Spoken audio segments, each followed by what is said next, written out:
অপেক্ষাকৃত ভালো ইসলামী ব্যাংকগুলোর সাথে দুর্বল ইসলামী ব্যাংকগুলোকে একীভূত করলে সার্বিকভাবে কমতে পারে এসব ব্যাংকের কর্মদক্ষতা। সুশাসন নিশ্চিতের মাধ্যমে মার্জার করা গেলে বর্তমান সংকট কাটিয়ে ওঠা সম্ভব বলে মত বিশ্লেষকদের।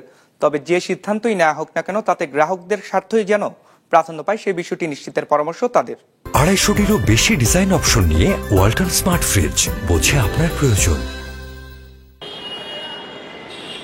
দেশে বর্তমানে পূর্ণাঙ্গ ইসলামী ব্যাংক আছে 10টি।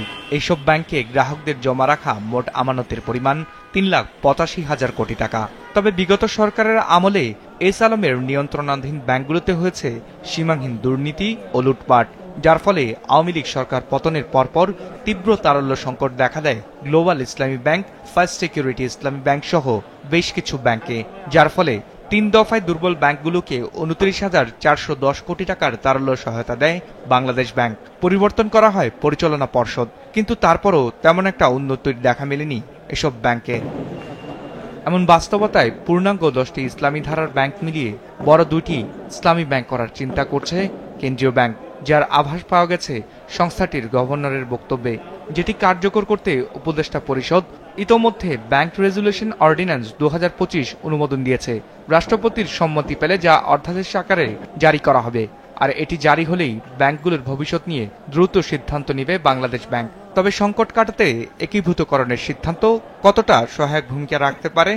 কোনো সময় ব্যাংকগুলোকে যদি স্কেল আপ করা হয় তাহলে হয়তো এটি শক্তিশালী হতে পারে এবং সেটা ব্যাংকিং সেক্টরের কম্পিটিশন বাড়াতে পারে এবং ব্যাংকিং সেক্টরের ডিসিপ্লিন কিন্তু ভালো করতে পারে। কিন্তু উদ্বেগ এটাও থাকে যে ওই শক্তিশালীকরণ প্রক্রিয়ায় যদি যেগুলো এখন ভালো করছে সেই ব্যাংকগুলোর সঙ্গে যদি দুর্বল ব্যাংকগুলোকে যোগ করা হলে ওভারঅল পারফরমেন্স কিন্তু সেটা ঘাটতি হতে পারে।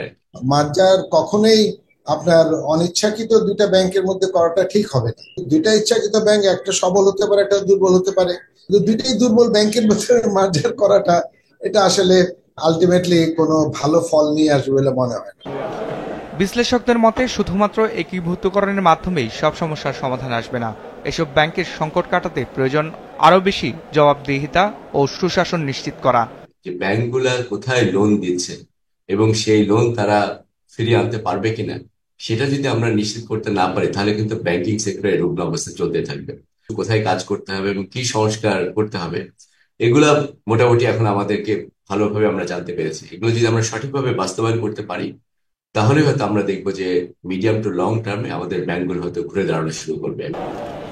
তবে 10টি ইসলামী ব্যাংক ভেঙে 2টি হোক কিংবা 3টি, তাতে গ্রাহকদের স্বার্থে কোনো আঘাত লাগবে না বলে মত বিশ্লেষকদের। পৃথিবীর অন্য জায়গায় আমরা দেখেছি ব্যাংক টেক ওভার হয়, মার্জ করে বা ম্যানেজমেন্ট বদলিয়ে যায়, তাতে গ্রাহকরা আসলে সত্যিকার অর্থে এটা অনুভব করতে পারেন না। বাংলাদেশে আমি যেহেতু জানি যে আমাদের সেন্ট্রাল ব্যাংক গ্রাহকদের যে ইন্টারেস্ট আছে এবং গ্রাহকদের যে স্বার্থ এখানে সংরক্ষণ করতে হবে এই ব্যাপারে ওয়াকিবহাল, কাজে আমি অত বেশি উদ্বেগ হব না গ্রাহকদের ব্যাপারে। গ্রাহকরা শঙ্কিত হওয়া দূরে থাক, আমি তো মনে করি গ্রাহকরা বরঞ্চ এর থেকে উৎফুল্ল হওয়া উচিত, কারণ তাদের স্বার্থ রক্ষা করার জন্য সেন্ট্রাল ব্যাংক এই কাজটা করবে। বিশ্লেষকদের মতে শুধু ইসলামী ধারার নয়, সার্বিকভাবে দেশের ব্যাংকিং সেক্টরে যেসব সমস্যা চিহ্নিত হয়েছে সেগুলোর সমাধান করা গেলে স্বল্প ও মধ্যমেয়াদে ঘুরে দাঁড়াবে দেশের ব্যাংকিং সেক্টর। বিজনেস রিপোর্ট, মাছরাঙা টেলিভিশন।